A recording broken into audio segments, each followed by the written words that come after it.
आज हम जो बात करने लगे हैं वो है एक अफ्रीका का एक इलाका है जिसको हम साहिल कहते हैं। साहिल जो इलाका है ये आपके जो सहारा डेजर्ट है उसके नीचे एक बहुत चौड़ा खित्ता है। तकरीबन 4000 मील वाइड है ये इलाका। इस पर काफ़ी सारे ममालिक आते हैं और इस इलाके के अंदर बहुत अरसे से जब से वो ये कॉलोनियलिज्म का ये सिलसिला ख़त्म हुआ था World War II के बाद, उसके बाद से काफ़ी ये जो कंट्रीज़ थी जो पुराने कॉलोनियल मास्टर्स थे, ख़ास तौर पे फ्रांस जो था वो इस इलाके में काफ़ी एक्टिव था। उसके बाद फिर यूएस, ब्रिटेन और रशिया और चाइना भी जो है इस इलाके में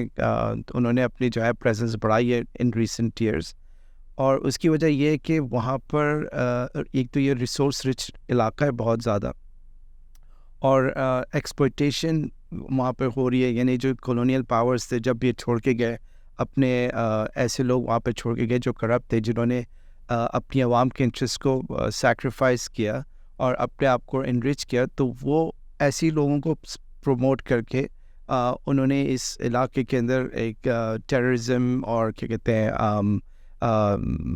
मिलिट्री रिजीम्स और डिक्टेटोरियल रिजीम्स को प्रमोट किया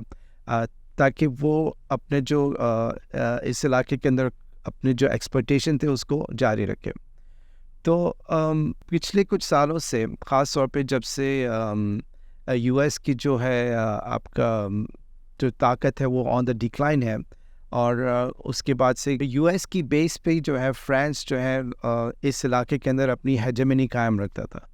तो अब क्योंकि जो यूएस का इन्फ्लुएंस खासा कम हुआ है, उसकी वजह से रशिया ने और चाइना ने अपने इनरोड्स काफ़ी ज़्यादा बनाए इस एरिया में, और उन्होंने उन बेसिकली मिलिट्री ऑपोजिशन को प्रमोट किया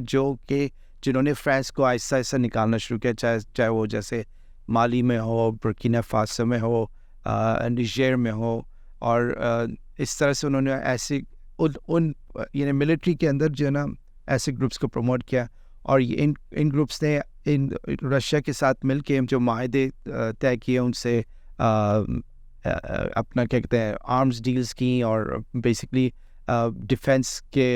एग्रीमेंट साइन किए। उस बेस पे उन्होंने आहिस्ता आहिस्ता फ्रांस को यहाँ से निकाला। तो अब ये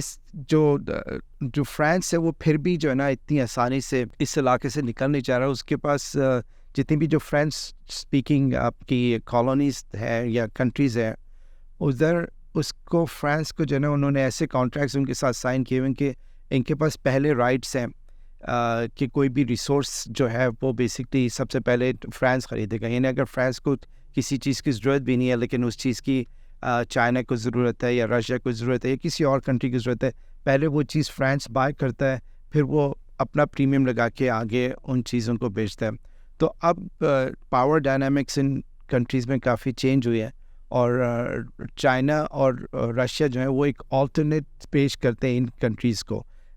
लेकिन उससे अवाम उन्नास को कोई ख़ास फ़ायदा नहीं होता। अवाम उन्नास के लिए बेसिकली यही होता है कि एक डिक्टेटर से दूसरे डिक्टेटरशिप की तरफ चले गए हैं और कोई इतना ख़ास फ़र्क नहीं पड़ता। आई मीन जो वेस्टर्न पावर्स थी, चाहे वो फ्रांस है या यूएस है, वो बेसिकली उनका ये होता है कि क्योंकि उनको अपनी आवाम नास को भी थोड़ा सा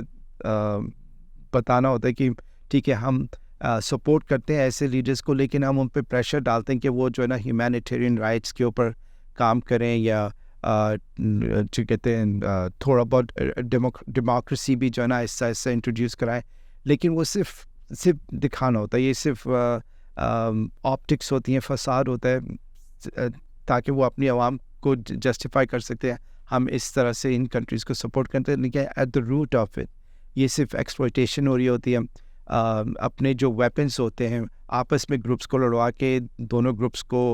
वेपन्स बेचकर वो बेसिकली अपनी ही इकोनॉमीज़ को स्ट्रेंथन कर रहे होते हैं। और ये इवन चाइना और रशिया भी इसी तरह से ग्रुप्स के अंदर लाइक अपने वेपन्स सप्लाई कर रहे हैं, अपने अनटेस्टेड वेपन्स को यहाँ पर टेस्ट करके जो है ना बेसिकली उस तरह से भी अपनी मार्केट को एक्सपैंड कर रहे हैं। तो ये सब चीज़ें इस इलाके में चल रही हैं, اور اسی لیے یہ سب کنٹریز اس میں یورپین یونین ایک ایز فرانس کے علاوہ جو یورپین یونین کی جو کنٹریز ہیں وہ بھی اس میں بینیفٹ کرتی ہیں، جس طرح کہ بیلجیم اور ڈینمارک اور یہ اس طرح سے سب یہ پرانے کالونیل کنٹریز تھیں، اور اٹلی، اور ابھی بھی ان کے انٹرسٹ ہے. اور یہی سب چیزیں ہمیں نظر آ رہی ہیں کہ کس طرح سے جو ہے نا ان سب کنٹریز کے اندر کرپشن ہے اور وہ رہے گی. اور جب تک کہ جو ایکسٹرنل پلیئرز ہیں ان لوگوں کا انفلوئنس کم نہیں ہو جاتا اور یہ آپس میں کچھ ایسا سلسلہ نکلے جس سے جو ہے عوام الناس کے بہتری کے لیے کام، اور یہ کنٹریز جو ہیں پھر فلرش کریں. ورنہ تو ابھی یہ صرف کنٹریز ان کے اندر جو ڈفرینسز ہیں اس کو ایکسپلائٹ کیا جا رہا ہے، ان سے ریسورسز لیے جا رہے ہیں، اور ان کو کوشش یہ کی جا رہی ہے کہ کم سے کم جو ان نیچرل ریسورسز کے حقدار ہیں ان تک کم سے کم اس کا فائدہ پہنچے، اور جو ایکسپلائٹیشن جو لوگ کر رہے ہیں وہ جاری رہے.